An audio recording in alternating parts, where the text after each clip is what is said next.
Que le Seigneur vous bénisse. Amen. C'est un grand privilège qui vient de nous faire encore de bien vouloir nous dresser sa table, puisque c'est devant lui que nous nous sommes nourris. Il a été avec nous depuis le matin, de partout où nous étions, mais étant le bon berger, il lui a plu encore de nous dresser sa table. Voilà pourquoi nous le sommes reconnaissants. Alors sans plus tarder, nous allons lire deux passages de l'Écriture. Nous commençons par le livre de Jacques. Nous sommes dans l'épître de Jacques, le chapitre 5. Jacques chapitre 5, nous commençons à partir du verset 13. Et nous irons jusqu'au verset 18. Jacques 5, 13 à 18. J'ai lu au nom de Jésus-Christ. L'Écriture dit, quelqu'un parmi vous est-il dans la souffrance, que le prie. Amen. Quelqu'un est-il dans la joie, que le chante des cantiques. Quelqu'un parmi vous est-il malade, qu'il appelle les anciens de l'Église, et que les anciens prient pour lui, en lui donnant d'huile au nom du Seigneur. Le verset 15, la prière de la foi sauvera le malade, et le Seigneur le relèvera, et s'il a commis le péché, il lui sera pardonné. Confessez donc vos péchés les uns aux autres, et priez les uns pour les autres, afin que vous soyez guéris. La prière fervente du juste a une grande efficacité. Élie était un homme de la même nature que nous. Il lui pria avec instance pour qu'il n'ait plus point, et il ne tomba point de pluie sur la terre pendant 3 ans et 6 mois. Puis il lui pria de nouveau, et le ciel donna de la pluie, et la terre produisit son fruit. Nous lisons encore dans Matthieu chapitre 11, dans le livre de Marc du moins. Marc chapitre 11, nous lisons à partir du verset 20. Marc chapitre 11, à partir du verset 20, l'Écriture dit, le matin, en passant, les disciples virent le figuier séché jusqu'aux racines. Pierre, se rappelant de ce qui s'était passé, dit à Jésus, Rabbi, regarde le figuier que tu as maudit à sécher. Jésus prit la parole et leur dit, ayez foi en Dieu. Je vous le dis en vérité, si quelqu'un dit à cette montagne, ôte-toi de là et jette-toi dans la mer, et s'il ne doute point à son cœur, mais croit que ce qu'il dit arrive, il le verra s'accomplir. C'est pourquoi je vous dis, le verset 24, tout ce que vous demanderez en priant, croyez que vous l'avez reçu et vous le verrez s'accomplir. Le verset 25, et lorsque vous êtes debout faisant votre prière, si vous avez quelque chose contre quelqu'un, pardonnez, afin que votre Père qui est dans le ciel vous pardonne aussi vos offenses. Le verset 26, mais si vous ne pardonnez pas, votre Père qui est dans le lieu, dans le ciel, ne vous pardonnera pas non plus vos offenses. Que le Seigneur puisse bénir la lecture de sa parole. Oui, ici, s'il faut que nous puissions intituler, nous pouvons parler sur la foi, ou la prière de la foi. En considérant, selon la conduite de l'Esprit, dans le livre des Colossiens, là où nous avons introduit, le chapitre 3 dit, si donc vous êtes ressuscité avec Christ, cherchez les choses d'en haut, où Christ est assis à la droite de Dieu. Affectionnez-vous aux choses d'en haut, et non à celles qui sont sur la terre. Car vous êtes morts et votre vie est cachée avec Christ en Dieu. Quand Christ, votre vie, paraîtra, alors vous paraîtrez aussi avec lui dans la gloire. Cette épître ici concerne un peu ceux qui sont nés de nouveau. Cette épître concerne ceux qui ont fait déjà un pas avec le Seigneur Jésus-Christ. Voilà pourquoi quand l'apôtre Paul s'adresse ici, il s'adresse aux croyants. Il s'adresse à ceux qui sont nés de nouveau. Pourquoi? Puisque à celui qui est né de nouveau, sa conduite est différente avec celui qui n'est pas né de nouveau. Alors ici, l'apôtre nous invite à nous qui sommes nouveaux, nous devons marcher de la manière digne de l'évangile. Quand l'Écriture dit, si donc vous êtes ressuscité avec Christ, oui, avec le baptême d'eau, nous sommes allés mourir avec lui. Et quand on sort dans le baptême d'eau, nous sommes ressuscités avec lui.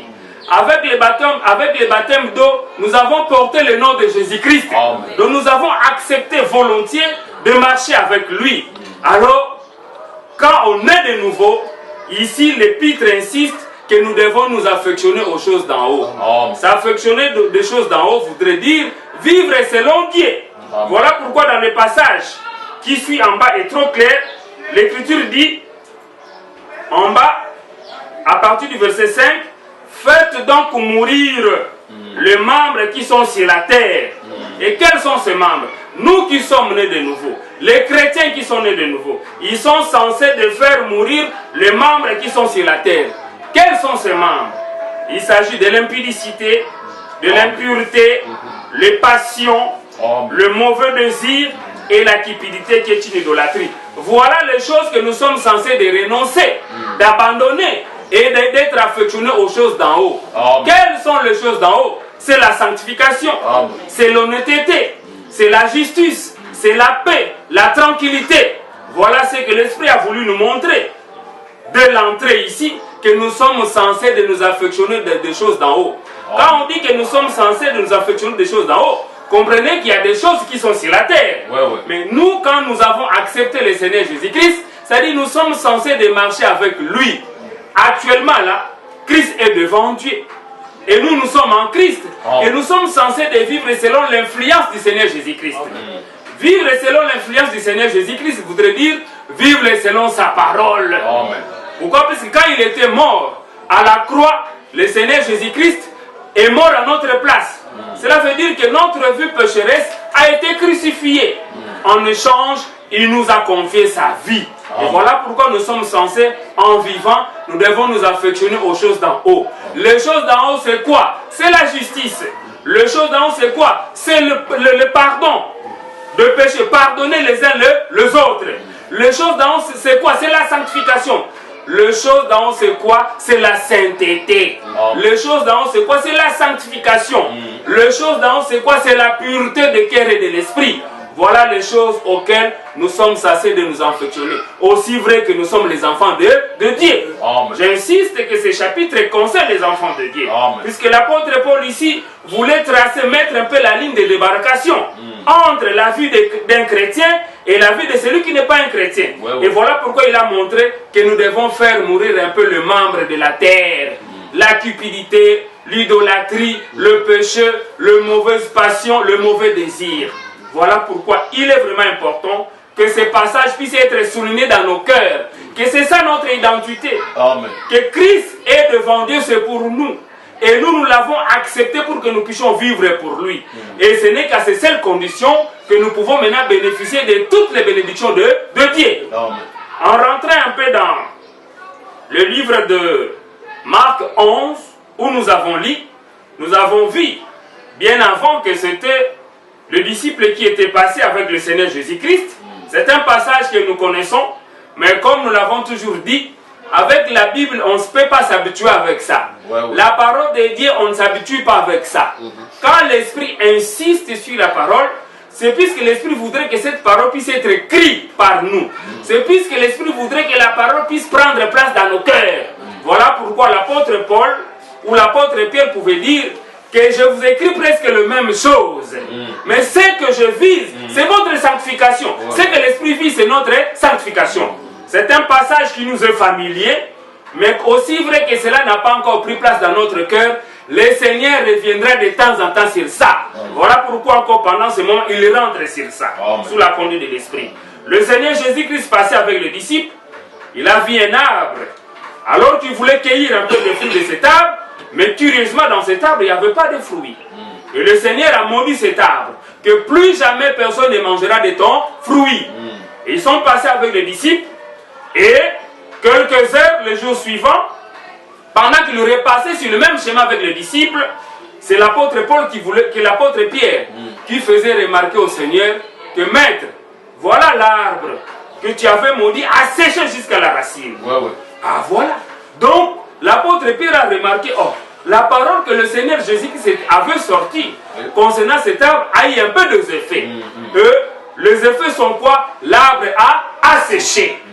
Et Et Pierre a pris le courage de le faire remarquer chez le Seigneur.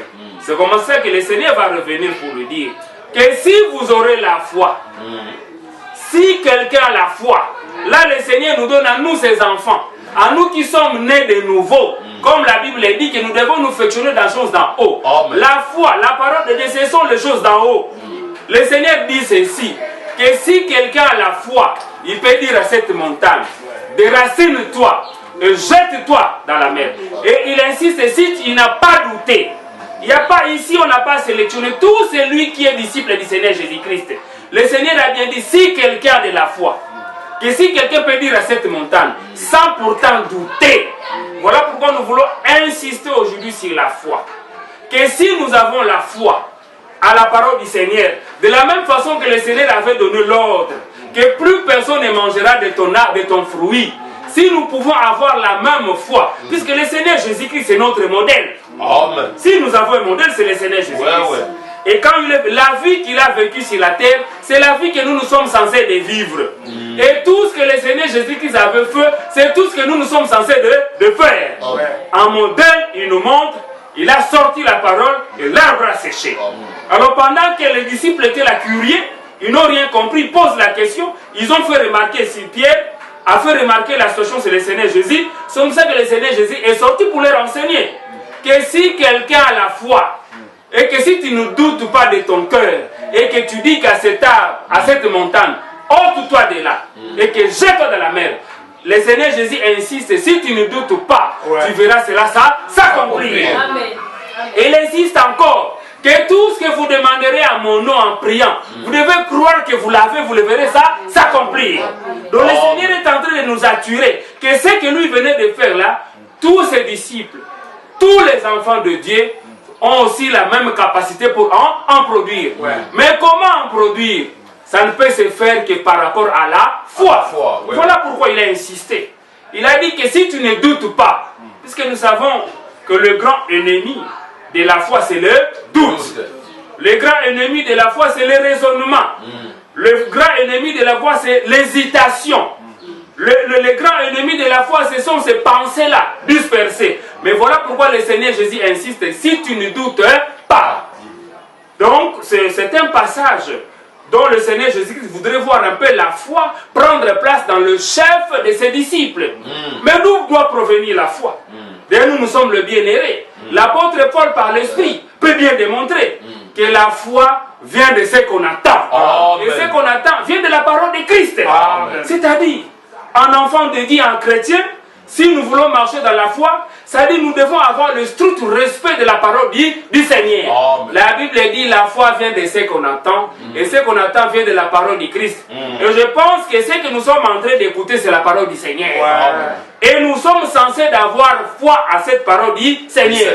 Puisque notre foi ne peut nous provenir que de la parole du Seigneur. Alors avec la parole du Seigneur, nous devons croire. De la même façon que le Seigneur Jésus-Christ avait dit, que tout, si quelqu'un a de la foi, il peut faire déplacer la montagne. Et nous aussi, étant donné que nous sommes de ses disciples, étant donné que nous sommes ses enfants, donc nous sommes censés de passer par les mêmes expériences. La foi, c'est l'apanage des enfants de Dieu. La foi, c'est le don du Seigneur qui nous a donné. Comme nous l'avons toujours dit, que Dieu, on ne peut cheminer avec lui que par la foi. Sans la foi, on ne peut pas marcher avec lui. Comme il est dit quelque part, que sans la foi, il est impossible de lui être agréable. Donc la foi est le propre des enfants de Dieu. C'est-à-dire tout ce que nous sommes en train de chercher, nous devons le recevoir par rapport à la foi. Mais quel est le fondement de la foi? La foi a comme fondement la parole du Seigneur. Donc la foi ne peut s'appuyer que sur la parole du Seigneur.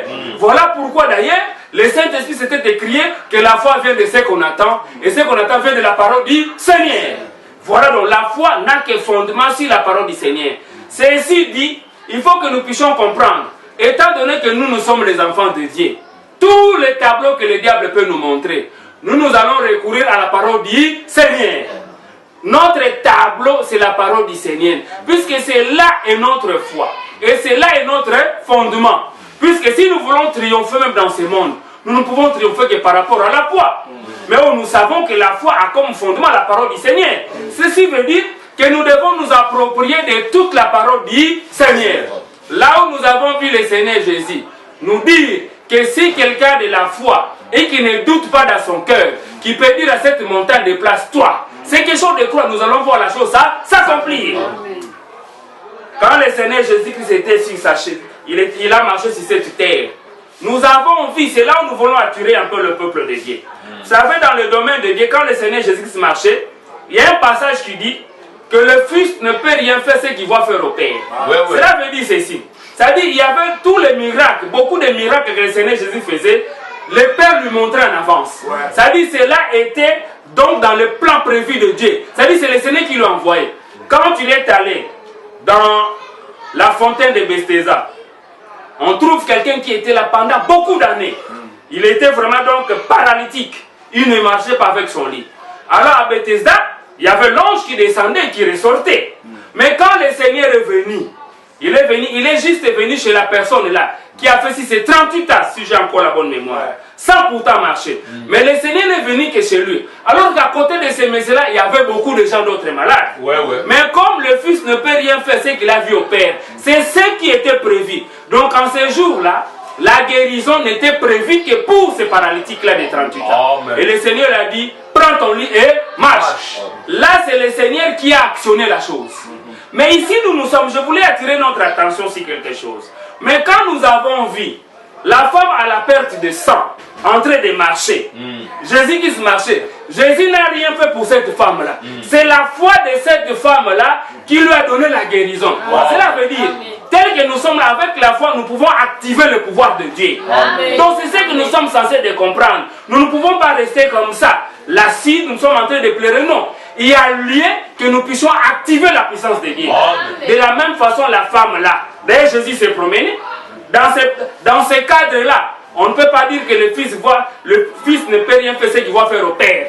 Là, ce n'est pas Jésus qui agit, mais c'est la femme avec sa foi. Pourquoi? Puisque la femme était exténuée, épuisée, fatiguée.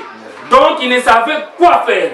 Alors, il a pris la ferme résolution. Il s'est dit que si jamais je peux toucher le bord de son vêtement, en tout cas, j'aurai ma guérison. Mais il faut la détermination. Ici, je voudrais nous montrer que dans la foi, il y a aussi l'aspect de la détermination. Mais quand on est déterminé, ne regardez ni à gauche ni à droite. C'est question d'avoir le regard fixé sur le Seigneur Jésus-Christ. C'est ça. Donc la foi a un aspect de la détermination.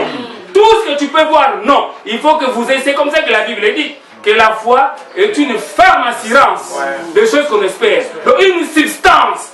Donc même s'il n'y en a pas, je n'ai pas vu, mais je crois que j'en ai. Je voudrais, c'est-à-dire attirer le peuple de Dieu, que la foi c'est une substance. La foi est une réalité. Donc la foi est réelle. De la même façon qu'on se voit comme ça. De la même façon que je peux voir ma main comme ça. De la même façon que je peux parler. De la même façon aussi que la foi existe. Il faut que chaque enfant de Dieu puisse en avoir pour arriver à activer la puissance de Dieu. Et Jésus qui marchait, Jésus s'est rendu compte, mais il y a une vertu qui lui est sortie. Les disciples pouvaient s'étonner, mais c'est monsieur comment? Nous, tout le monde sont en train de les toucher ici, il n'a pas bien dit, non, il y a quelqu'un qui m'a touché. Alors le mains qui l'ont touché différemment. Différemment de tous les autres. Pourquoi? Puisqu'il y avait quelqu'un qui a sorti la foi. Et c'est ce que même le frère Bernard montre, que la foi parfaite est circonstancielle. Tu peux déclencher la foi parfaite. Pourquoi? Puisque dans la foi parfaite, on trouve les résultats dans l'immédiat. Puisque ce que la femme là avait fait, c'était la foi parfaite. Elle ne pouvait pas faillir. Donc je voudrais ça dire à tous les enfants de Dieu que nous sommes censés de marcher dans la foi parfaite. Pas question d'attendre. Depuis que le Seigneur Jésus-Christ est monté au ciel, depuis que le Saint-Esprit était venu, le même Saint-Esprit est avec nous. Amen. Le Seigneur Jésus-Christ avait dit, tel que nous sommes là, nous sommes puissants par la vertu de l'Esprit. Il a dit ceci: dans peu de temps, vous serez revêtus de la puissance d'en haut. Quelle est cette puissance d'en haut? Le Saint-Esprit survenant sur vous. Nous avons la puissance de Dieu. Mais pourquoi nous n'arrivons pas à utiliser la puissance de Dieu? C'est par manque de la foi. Dans la foi, il y a la confiance avec Dieu. La foi se repose sur toutes les promesses de Dieu. Lui, il avait dit, je suis le Seigneur Dieu qui vous guérit de toutes vos maladies. C'est question de s'accrocher. Même on peut dire que toi, ton cas ici est devenu critique. Toi, vraiment ça, bon, on est en train de tenter. Non, nous sommes censés de regarder ce que nous dit la Bible. Avec la parole de Dieu, avec le Seigneur Jésus-Christ, il n'y a pas de maladie incurable. C'est là où le Seigneur Jésus voudrait attirer l'attention de ses disciples, que nous sommes aussi. Que si vous ne doutez pas, ça dit, restons attachés à ce que le Seigneur nous dit. Même dans la prière, c'est là où nous avons lu Jacques, que la prière fervente du juste a une forte efficacité. Amen. Donc nous devons apprendre à rester le plus longtemps possible, puisque dans la foi, il y a aussi l'aspect de la patience. Soyons patients. Même la femme au Père descend, il a dépensé jusqu'à ce que ce temps est arrivé. Puisque les temps et les circonstances sont déterminés par Dieu, le maître des temps. Quelle que soit ta situation, les gens peuvent te dire, quelle que soit ta difficulté, quelle que soit ta souffrance, nous regardons seulement vers le Seigneur Jésus-Christ. Ne doutons pas. Il ne faudrait pas marchander avec la parole du Seigneur. Si jusqu'ici, nous sommes restés avec nos maladies, nous sommes restés avec nos difficultés, nous sommes restés avec nos problèmes, c'est puisque nous n'avons pas eu à faire confiance à Dieu. Mais lui, il insiste.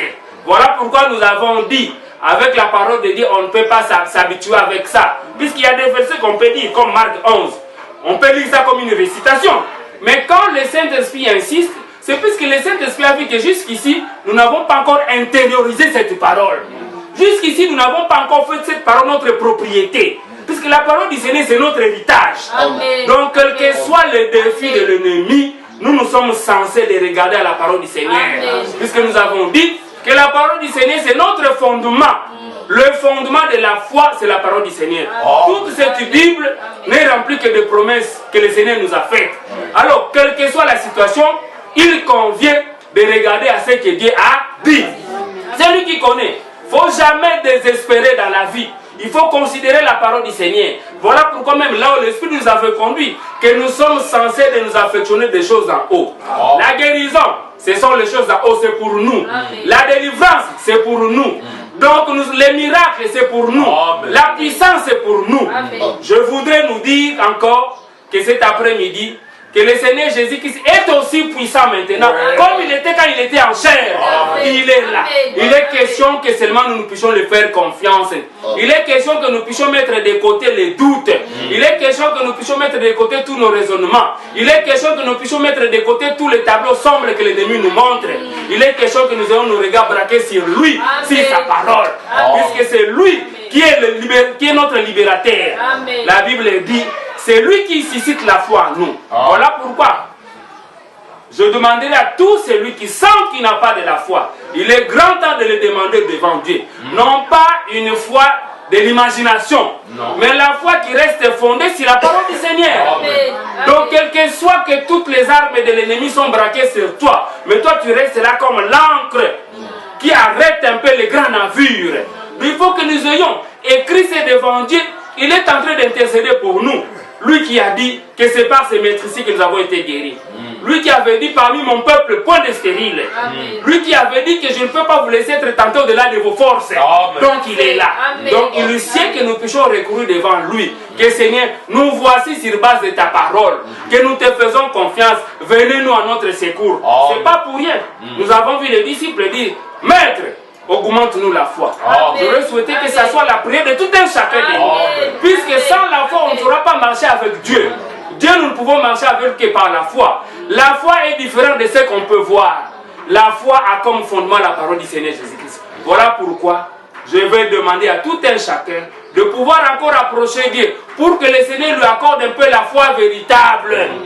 Et la foi aussi, la foi marche aussi avec le pardon.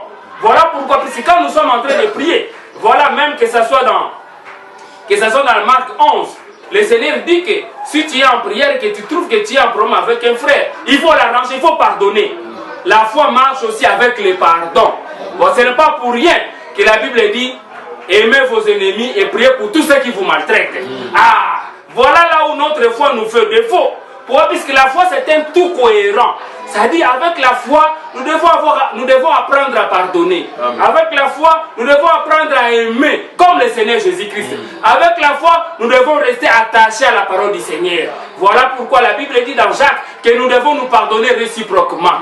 Donc ici, il est grand temps de demander la foi véritable à notre Dieu. Tout celui qui trouve qu'il n'a pas la foi véritable, il est grand temps d'en demander. Celui qui trouve que sa foi est entourée de beaucoup de choses, le Seigneur est là pour lui accorder la bonne foi. Cette foi qui sait pardonner, cette foi qui sait aimer, cette foi qui sait prier pour ses ennemis, cette foi, oui, qui est bondée de l'amour, puisque l'amour est aussi au centre de la foi. Que le Seigneur vous bénisse. Amen. Amen. Amen.